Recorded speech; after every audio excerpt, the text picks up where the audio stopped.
झटपट कर्ज मिळवून देण्याचं आमिष दाखवत नागरिकांची फसवणूक करणाऱ्या दोघांना रोहा पोलिसांनी अवघ्या 24 तासात नालासोपारा येथून अटक केली आहे। 15 ते 20 लाख रुपयांचे कर्ज मिळवून देण्याचे सांगत आरोपींनी प्रोसेसिंग आणि इन्शुरन्स फीच्या नावाखाली पैसे उकळल्याचा आरोप आहे। रोहा तालुक्यातील 70 वर्षीय लियाकत मोहम्मद खोत यांच्याकडून आरोपींनी 46,400 रुपये घेतल्याची तक्रार पोलिसांकडे दाखल झाली होती।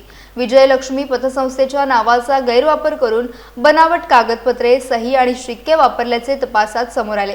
तक्रार दाखल होताच रोहा पोलिसांनी 2 पथकं तयार करून तांत्रिक तपासाच्या आधारे ओमकार हटले आणि गौरव मळेकर उर्फ भालचंद्र पाळव यांना अटक केली।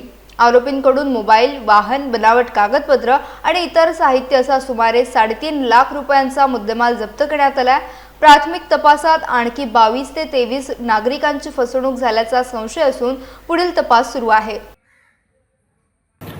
आमच्याकडे रोहा पोलीस ठाणे हद्दीमध्ये 30 जुलै रोजी समर्थ फायनान्शियल सर्व्हिसेस या नावाने वेगवेगळ्या वृत्तपत्रांमध्ये एक जाहिरात पत्रक वितरित करण्यात आलं होतं। सदर जाहिरात पत्रकामध्ये वेगवेगळ्या संस्थांना म्हणजे जसे महिला बचत गट असतील किंवा इतर काही व्यावसायिक असतील यांच्यासाठी 5 ते 15 लाखापर्यंत कर्ज मंजूर करण्यात येईल अशी जाहिरात करण्यात आली होती व त्यामध्ये एक मोबाईल क्रमांक देण्यात आला होता।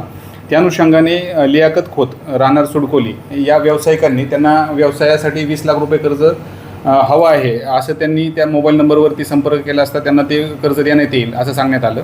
त्यानंतरनं त्यांच्याकडून वेगवेगळ्या कारणांसाठी जसं की बॉन्ड्स, कर्ज मंजुरीसाठी येणारा खर्च तसेच इन्शुरन्स यासाठी त्यांना 46,400 रुपये त्यांच्याकडून रोख स्वरूपात घेण्यात आले आणि त्यानंतरनं त्यांना विजयलक्ष्मी पतसंस्था मर्यादित याचं 20 लाख रुपये कर्ज मंजूर झाल्याचं एक पत्र देण्यात आलं।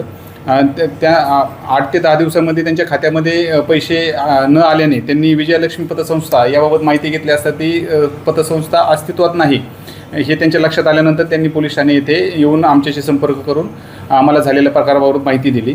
सदर प्रकार समजल्यानंतरनं आम्ही या प्रकरणाची माहिती पोलीस अधीक्षक रायगड श्रीमती आंचल दलाल मॅडम यांना सदर माहिती दिली। सदर प्रकरणाचं गांभीर्य लक्षात घेता SP मॅडम यांनी तात्काळ गुन्हा दाखल करण्याचे आदेश आम्हाला दिले होते। त्या अनुषंगाने दिनांक 12 ऑगस्ट रोजी या प्रकरणी गुन्हा दाखल करण्यात आला होता। सदर गुन्ह्याच्या तपासाकरता 2 पथकं नेमण्यात आली होती।